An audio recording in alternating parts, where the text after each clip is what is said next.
मुख्यमंत्री देवेंद्र फडणवीस यांच्याकडून शिंदेंच्या काळातील आणखी एका कामाला स्थगिती देण्यात आली. तानाजी सावंत आरोग्यमंत्री असतानाच्या 3200 कोटींच्या कामांना स्थगिती देण्यात आली. तानाजी सावंत आरोग्यमंत्री असताना निविदांमधून गैरव्यवहाराचा संशय व्यक्त करण्यात येतोय. ॲम्ब्युलन्स खरेदी अधिकाऱ्यांच्या बदल्यांमधून घोटाळ्याचा संशय यावेळी घेण्यात आला.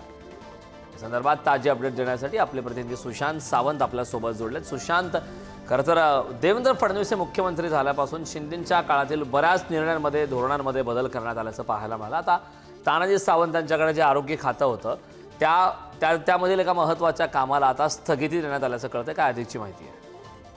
अगदी बरोबर आहे. कारण आपण जर बघितलं असेल तर जेव्हापासून देवेंद्र फडणवीस राज्याचे मुख्यमंत्री झाले तेव्हापासून ते एक पारदर्शक कारभार कसा चालवायचा यासाठी काम करताना आपल्याला पाहायला मिळतात. त्याचमुळे कुठेतरी जे निर्णय एकनाथ शिंदेच्या काळात घेण्यात आले होते ज्यामध्ये खऱ्या अर्थाने गैरव्यवहार झाल्याचा आरोप होत होता, अशा निर्णयांना कुठेतरी स्थगिती देण्याचा निर्णय जो आहे तो देवेंद्र फडणवीस घेताना आपल्याला पाहायला मिळतात. नुकताच त्यांनी आरोग्य विभागातील जवळपास 3200 कोटी रुपयांच्या कामाला स्थगिती दिलेली आहे. जी आपल्याला माहिती मिळते त्यानुसार या कामांसाठी काढलेल्या निविदांमधून गैरव्यवहारातून माजी मंत्री तानाजी सावंत यांनी घोटाळा केल्याचा आरोप खरं तर करण्यात आला होता.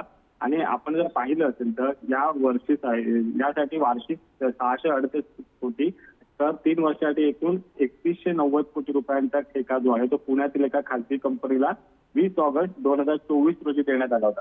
त्यामुळे या खरंतर यावरून कुठेतरी विरोधक आक्रमक होते आणि एक टीका होत होती की एकनाथ शिंदे यांच्या काळात मोठ्या प्रमाणात भ्रष्टाचार झाला आणि त्याची चौकशी जी आहे ती सुरू करण्यात आलेली आहे. आता स्थगिती देखील या संपूर्ण याला दिलेली आहे.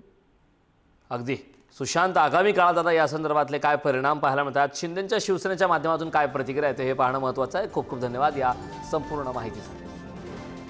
आरोग्य विभागाच्या 3200 कोटींच्या कामाच्या निविदामध्ये काही संशय आलेला आहे. त्यामध्ये अधिकाऱ्यांच्या बदल्या आणि ॲम्ब्युलन्स घोटाळ्याचा संशय आल्याच्या माध्यमातून देवेंद्र फडणवीस यांच्या माध्यमातून हा महत्त्वाचा निर्णय घेण्यात आला. 3200 कोटींच्या कामांना आज स्थगिती देण्यात आली.